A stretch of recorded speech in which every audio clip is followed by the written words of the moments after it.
Just want to step over here, sir, right at the end of the counter here. All right, sir, you can step on up to the table for me. Is that everything from your cell you have in your hands? Yeah. If you just want to go ahead and place it at the end of the bench for me there. I have a few forms I need to go over with you here today. This form is stating that everything that you just put on the table that you brought back from your cell. Does that look accurate? Yes. Here is all your personal property form. In this bag is all your personal property that you came to jail with. So we'll go through that here and make sure everything is accurate, and then you got all your property back. And the final form in here is, it looks like the cash that you came into the jail with. We do not give you cash back when you leave today. We will actually issue you a check you can take with you. What if I don't have a bank account?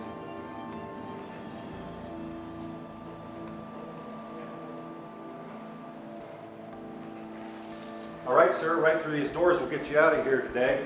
Do you have somebody coming to pick you up? I don't think so. Do you know where you're going?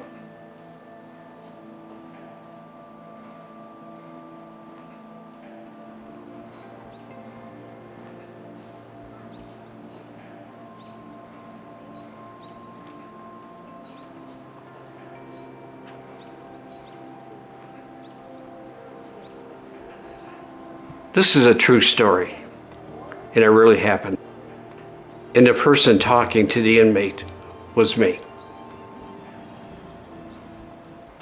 I had the opportunity of speaking to a young man carrying out a bag of clothes with him, and I happened to speak to him and asked him, were you leaving the jail?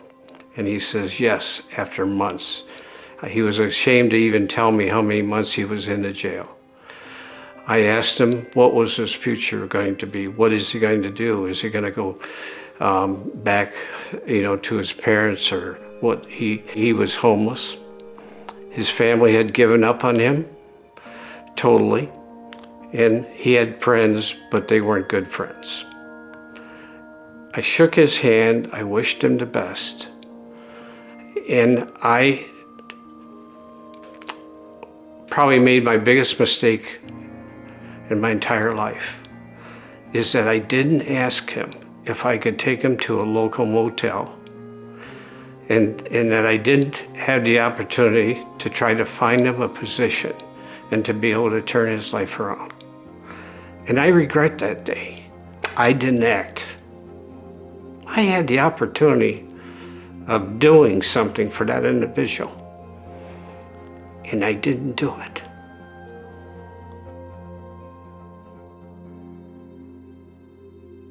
About a week later, I had the opportunity of having dinner with a great friend of mine here in town, and that's Puck Rowe. And that experience of mine that I had in the jail was on my mind, and I shared it with Puck. And I saw the same caring from Puck as I cared for this individual who I let out of that jail.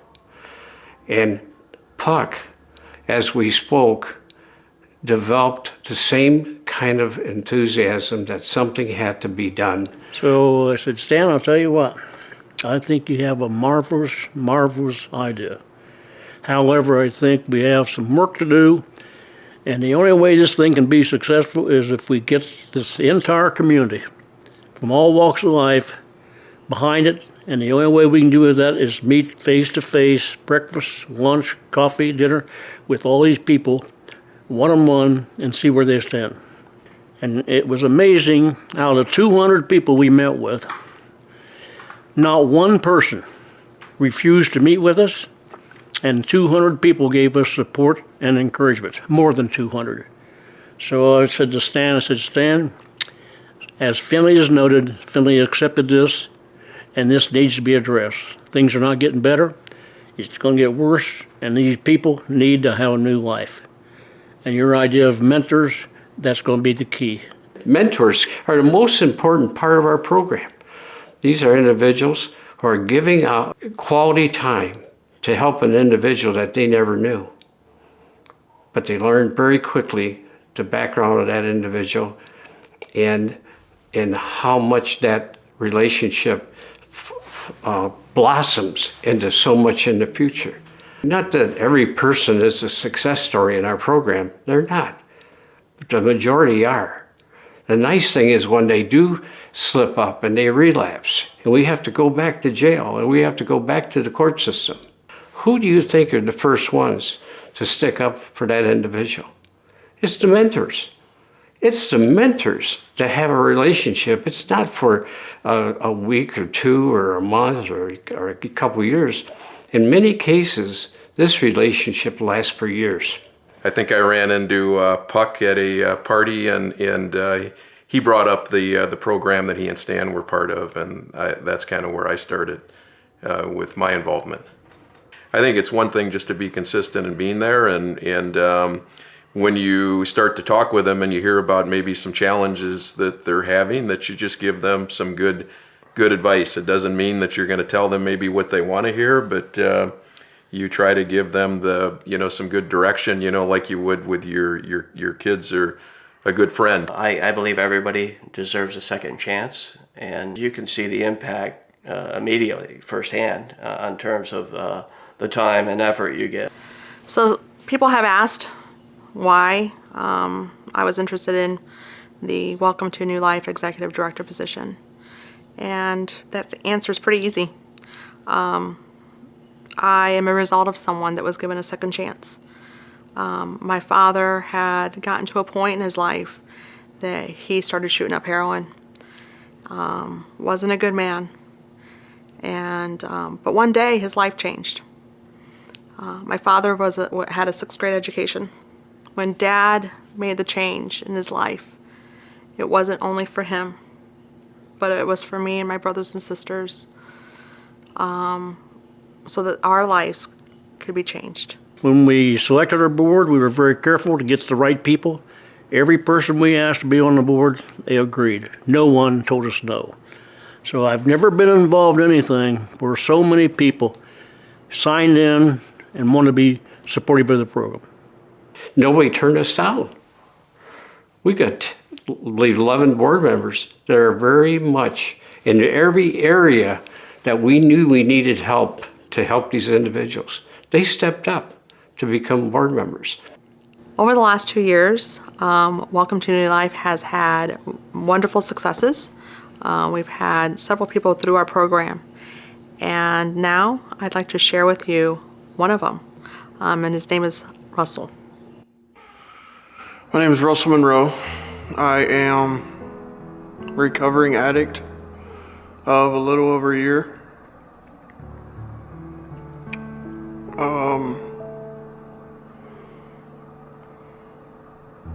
Dealt with life struggles every once in a while. Tried to live life on my own terms. Couldn't do it. So that is what has led me to this point, is seeking help, hitting rock bottom. Russell, I actually met Russell at the mission.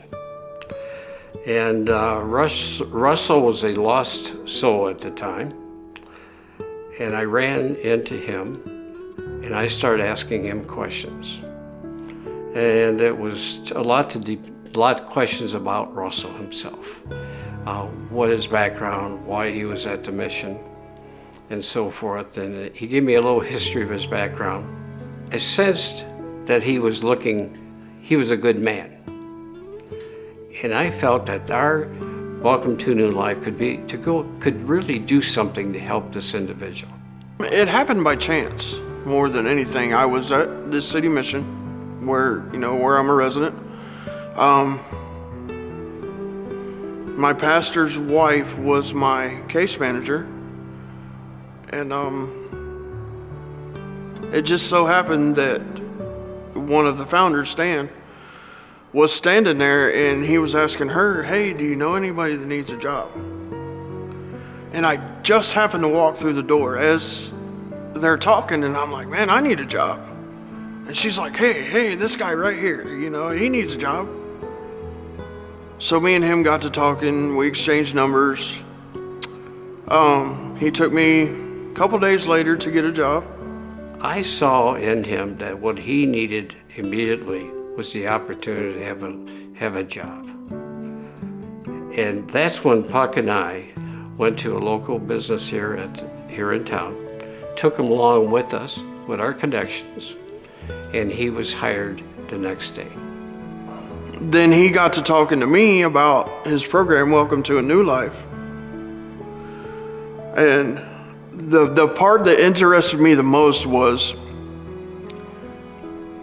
being able to have somebody in my life that cared. And the two mentors I got are a godsend. Russell has hope, okay, but he wasn't as confident, and I think he's kind of sandbagging us in some areas because he's very intelligent, you know, and maybe just doesn't feel as confident expressing that about himself. But he's, again, transparent, he's open, and he has hope. He's ready to have a new life. We have been, I think, we've had Russell reach out to us over a weekend, you know, with a couple of times, you know, where he just wanted someone to talk with, you know, that is, I think, part of being a mentor, you know. I think the road to recovery, you know, it's not a perfect one, so you wanna be there, I guess, you know, when there's some challenges too, and hopefully those, as they start to take the road to recovery, they have fewer challenges like that too. He also did something at the mission which is just outstanding. He was involved with the different programs that they had to offer. His attitude changed. He had a job. He had something to look forward to besides just housing, which was very important. That's the first step. But the next step is that he had a purpose in life. That he had to get up every morning. He had to go to work, okay, and come back. And you know what? That's what it's all about. And to be able to talk to him when he had an issue, he'd call me, you know, and I would be able to tell him, or just give him, you know, keep your head up. You're doing great. What a tremendous story he is. The people they put in your lives are not there for you to use. They are to tell you in a nice way, hey dude, get your head out of your ass. I mean, they do it in a nice way, you know, and that's the big thing that steered me to the program, because I could have went in front of Judge Starn, got drug court, but that's not. Welcome to a New Life is a lifelong commitment. These men that I have in my life now, I'll know them for the rest of my life. Whether I go off the beaten path or stay where I'm at, whatever, as long as I keep on the right road that I'm on right now, they'll always be there. They'll always be there. But no, they'll always be there. And they'll always care, but I want to know, I want them to know that they're having an impact on my life. And the impact on my life so far is huge. Like, I didn't see myself 4 months ago in class to get my GED. I didn't see myself maybe in a year from now potentially getting a job at Whirlpool or Cooper or some big company. I didn't see that. I personally think it was one of the best moves I've made so far in my 13 months of sobriety. Now you've heard Russell's story. His is not an isolated story. There are many to come. There are many more Russells. Each person has a different story. Each person has lived a different life. And our program is here, giving them hope, giving them a chance. And none of this could be done without the help and support of our community, our board, our mentors. We have unbelievable support from the other nonprofits in the community that they can refer to for help, whatever it might be, City Mission, Hope House. We got all these different places, Family Center. So that teamwork is working together. We work so close with the probation department, and we're so close with the criminal justice system. It's just amazing, and the public defenders and the local attorneys, but the mentors will be the key and the strength and the success of this program. There's no doubt about that. Mentors are a vital part of Welcome to New Life. The work that we do couldn't be done without them. And so right now, and possibly for a long time, we will need mentors, both men and women. This is for adults in the criminal justice system. So if you or you know of someone that has that passion and wants to become a mentor, we would love to talk to you, because there is a lot of need out there. There's a lot of individuals that need people that want to give back to the community.